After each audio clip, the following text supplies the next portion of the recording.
হবে কত দিনে আমার মনের মানুষের দৌড়া ছাড়ে চাপতে বেচারি যাচ্ছে সাথে দূর হয়ে আড়াই কাছে দূর হয়ে।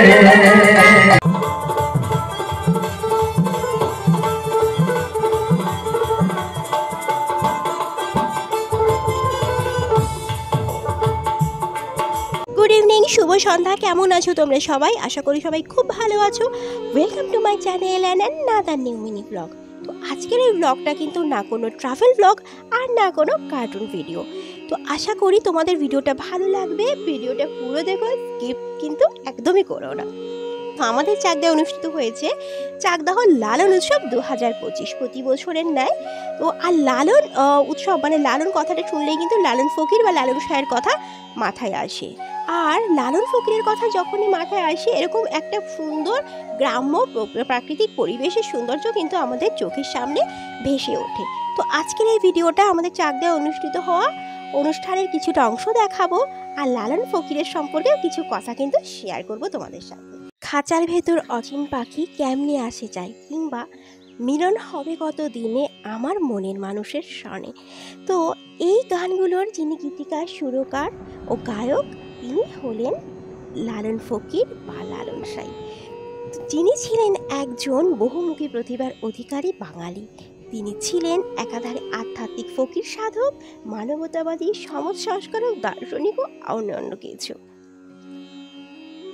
তিনি মানুষকে শিখিয়েছেন যে জাতি, ধর্ম, বর্ণ সব কিছুর ঊর্ধ্বে কিন্তু একমাত্র মানুষ সত্য। সব কিছুর বাইরে বেরিয়ে এসে মানুষকে তিনি কিন্তু প্রেমের বাঁধনে বাঁধতে চেয়েছিলেন। তার গান প্রভাবিত করেছে রবীন্দ্রনাথ ঠাকুর, কাজী নজরুল ইসলাম, অ্যালেন গিন্সবার্গের মতন খ্যাতিনামা মানুষদেরকে। তার গান যুগে যুগে ধ্বনিত হয়ে আসছে। তিনি ধর্ম, বর্ণ, গোত্র সকল প্রকার জাতিভেদ গত বিভেদ থেকে সরে এসে মানবতাকে সর্বোচ্চ স্থান দিয়েছেন। তিনি হিন্দু না মুসলমান বা অন্য কোনো ধর্ম দিয়ে কিন্তু তাকে বেঁধে রাখা সম্ভব নয়। অন্যায়ের পথে ন্যায়ের বিবেককে তিনি জাগিয়েছেন, মানবতার জয়গান করেছেন। তার কণ্ঠে ধ্বনিত হয়েছে মানবতাবাদ। এই লালনের গান কিন্তু দেহকেন্দ্রিক, মানবদেহের মধ্যেই সব আছে বলেন কিন্তু লালন ফকির মনে করে থাকেন। তার মতে এই দেহকেই কিন্তু তিনি ঘর, খাঁচা কিংবা আশিনগর বলে কিন্তু অভিহিত করেছেন। লালন ফকিরের মতে দেহের মধ্যেই কিন্তু সব কিছু থাকে। প্রতি বছর কিন্তু এই অনুষ্ঠানটা এখানে হয়। এবছরে হয়েছিল, দিনটি ছিল 18 জুন থেকে 20 জুন, মানে মোট 3 দিন কিন্তু এই অনুষ্ঠানটা হয়েছিল। তবে এবছর বৃষ্টিটার জন্য অনুষ্ঠান, এত সুন্দর অনুষ্ঠান পুরোটা আর দেখা হয়ে ওঠেনি।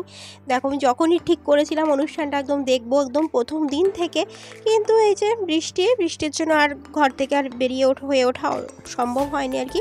তাও দেখো, সুযোগ পেলেই কিন্তু আমি ওখানে গেছি, তো যতটুকু সম্ভব আর কি কভার করেছি। অন্যান্য বছর তো আরও সুন্দর করে প্যান্ডেলটা করা হয়। এবছর ওই দেখো সামনে ওখানে প্যান্ডেল করা হয়েছে, আর মাঠেও কিন্তু একটু কাদা ছিল, আর লাগাতার বৃষ্টি হচ্ছিল। এরাই বা কী করবে। এই যে দেখো, চাকদাহ লালন মেলা উৎসব 2025, ঠিক এই জায়গাটা না যজ্ঞ হয় আর কি, তো একদম শান্তি যজ্ঞ হয়। এখানে আরও অনেক সাধুরা থাকে। তো আমি যখন গেছিলাম তখন এনারা কেউ ছিলেন না, মানে বৃষ্টি যখন থামছিল সেই সুযোগ বুঝে আর কি আমি একটু গিয়েছিলাম দেখতে। মানে এত সুন্দর অনুষ্ঠানটা বাড়ির সামনে হচ্ছে, দেখার সুযোগটা মিস করতে পারছিলাম না। কিন্তু বৃষ্টির জন্য দেখো বেরোতেও পারছিলাম না।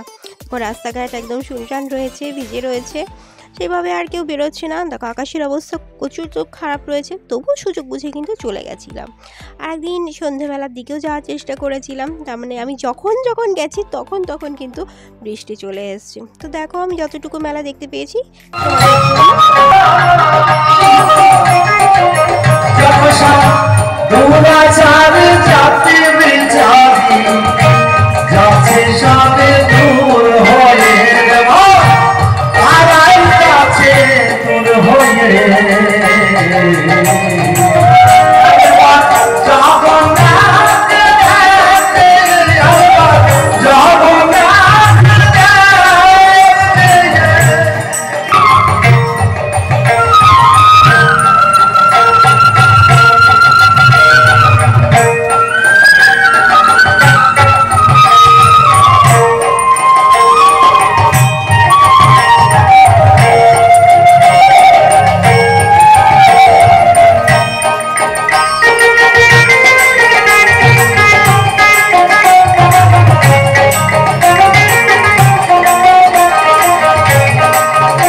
সবশেষে একটা কথাই বলবো, লালন ফকিরের মতন একজন মহামানব যেন যুগে যুগে জন্ম নেয়।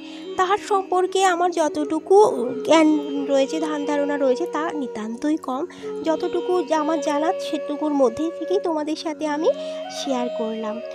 আর তিনি যেটা শিখিয়েছিলেন, মানে অন্যায়ের পথে ন্যায়ের বিবেককে জাগিয়েছিলেন, বা তিনি যে মানবতাগুলো শিখিয়েছেন, সেগুলো যেন যুগ যুগ ধরে ধ্বনিত হতে থাকে সবার কণ্ঠে গান হয়ে।